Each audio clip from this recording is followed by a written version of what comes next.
De retour en studio, merci de nous suivre. Si vous nous prenez en cours, vous faites bien. Monsieur Jean-François Yaumont est coach en développement personnel. Avec lui, le sujet est le suivant. La vie professionnelle et la vie matrimoniale, quel équilibre? Vous êtes nombreux, vous êtes nombreuses à travailler et avoir le bonheur également d'avoir un foyer, donc un mari ou une épouse et donc une famille. Comment équilibrer les deux? Une vie sans travail, c'est dommage. Une vie sans équilibre sentimental, c'est dommage également. Donc comment on fait? Bonjour. Bonjour Mariem, le décor est tellement bien planté que je veux peut-être rebondir un tout petit peu sur l'intervention de notre très chère maman qui a présenté de très beaux repas. Vous voyez, dans sa conclusion, elle a dit pour les femmes qui travaillent et qui n'ont pas l'occasion de faire à manger, elles pourraient. Vous voyez, donc ça traduit une réalité qui est très présente en fait dans notre quotidien. Aujourd'hui, c'est clair que nous sommes donc dans une société en pleine mutation, où les habitudes ne sont plus celles qu'on avait autrefois, où les rôles étaient un peu partagés. On avait donc le père de famille qui était chargé donc de travailler et une mère ménagère donc qui s'occupait donc de la bonne tenue de la famille. Aujourd'hui, la société évolue. Il y a de profondes mutations. Les femmes, tout comme les hommes, sont parfois chefs d'entreprise, dirigent de grandes firmes, travaillent. Et comment faire justement pour pouvoir trouver un équilibre? On sait que c'est important justement d'avoir un travail parce que ça nous permet de nous affirmer au niveau social et d'avoir quand même l'opportunité de faire face à ces différents besoins. Oui. La famille, elle aussi, permet une socialisation. Elle va permettre également un certain équilibre. Nous parlions il n'y a pas très longtemps dans nos matinales de la loi de la transmutation. La loi de la transmutation permet également à une personne qui travaille de savoir que par derrière, son travail peut lui permettre d'avoir l'admiration, n'est-ce pas, et la félicité de sa femme et de ses enfants. Donc on voit ici que le fait d'avoir donc une famille peut être quelque chose de bienfaiteur, quelque chose de bienfaisant dans mon environnement de travail. Mais souvent même on demande, pour les ambassadeurs par exemple, on demande à ce qu'ils soient mariés. Mais non pas les ambassadeurs seulement. Mais j'ai dit par exemple. Exactement, mais dans plein d'autres domaines, ce qui montre justement qu'avoir une vie de famille est synonyme de responsabilité. Je suis responsable, à la limite, j'ai la tête sur les épaules, je sais ce que je veux, j'ai un certain sens de la gestion.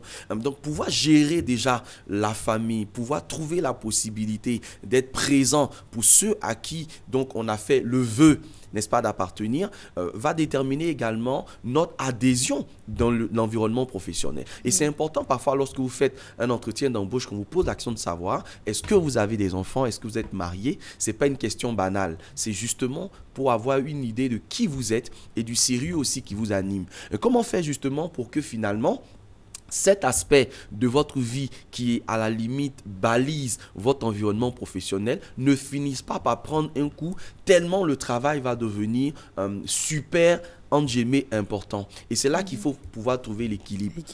Et cet équilibre est d'autant plus difficile à trouver que de plus en plus, on va trouver 3 voire 4 facteurs qui vont influencer donc cet équilibre. La première chose, Mariem, c'est que l'environnement du travail est aujourd'hui très dynamique. C'est-à-dire qu'on va trouver des travailleurs, par exemple, qui peuvent poursuivre leur travail même étant à la maison à cause d'Internet, à cause des applications, par exemple, qu'on peut avoir sur les téléphones portables. Le travail peut continuer même étant à la maison et c'est là aussi que les difficultés vont commencer à apparaître parce que le père de famille ou la mère de famille le fait dans une intention. Elle se dit ou il se dit: je le fais pour assurer une meilleure vie ou une meilleure qualité de vie à ma famille. Donc, je veux m'investir davantage dans le travail pour offrir une meilleure qualité de vie donc à ma famille. Mais la réalité, c'est que cette meilleure qualité de vie ne se ressent pas tout de suite en termes de présence et de disponibilité.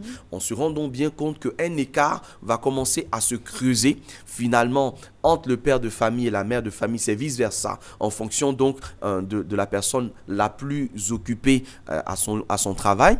Et puis par derrière, on va avoir également les enfants qui sont laissés un tout petit peu pour compte et dont l'éducation va laisser à désirer. Ceci va finir par avoir, Mariem, une incidence sur ma productivité et sur mon rendement au travail. Donc, on va se rendre compte bien souvent que en tant que travailleur, si je ne prends pas garde à ma vie de famille, si je ne fais pas en sorte que cette vie de famille puisse trouver une certaine harmonie en trouvant des balises justement entre le temps de travail, donc le temps consacré au travail et le temps consacré à la famille, je vais me rendre compte finalement que dans mon travail au quotidien, j'aurai des difficultés justement à assumer les responsabilités qui sont les miennes. Alors, il y a 2-3 cas de figure qui me viennent à l'esprit.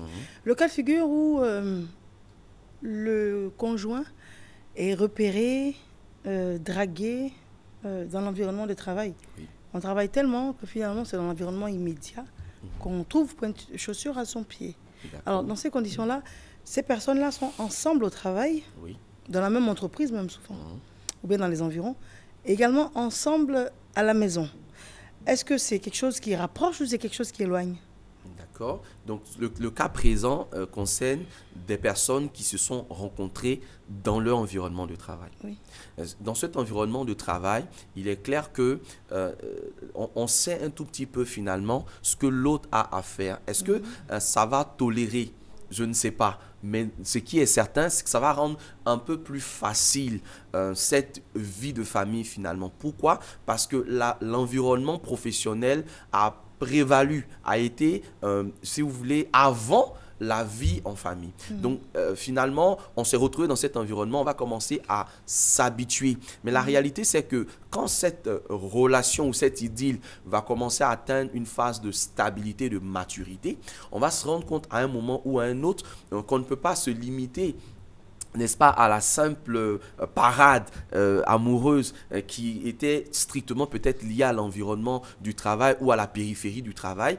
Mais dans la pratique au quotidien, ça ne sera pas vraiment évident parce que les besoins affectifs, par exemple, des personnes dans leur travail n'a pas un lien direct avec le fait qu'elles soient meilleures travailleurs ou pas.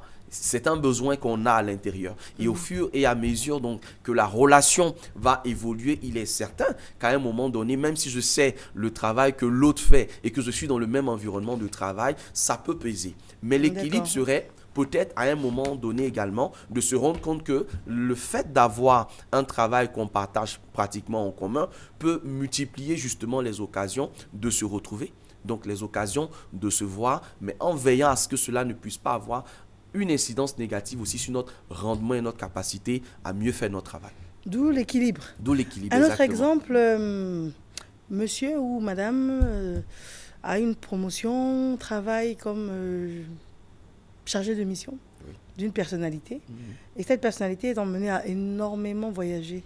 Cette personnalité ne passe pas une semaine à Abidjan, par exemple. Donc, cette personne voyage énormément. D'un autre côté, la situation financière du couple est améliorée. Exact. Mais il y a une absence chronique. Constatée.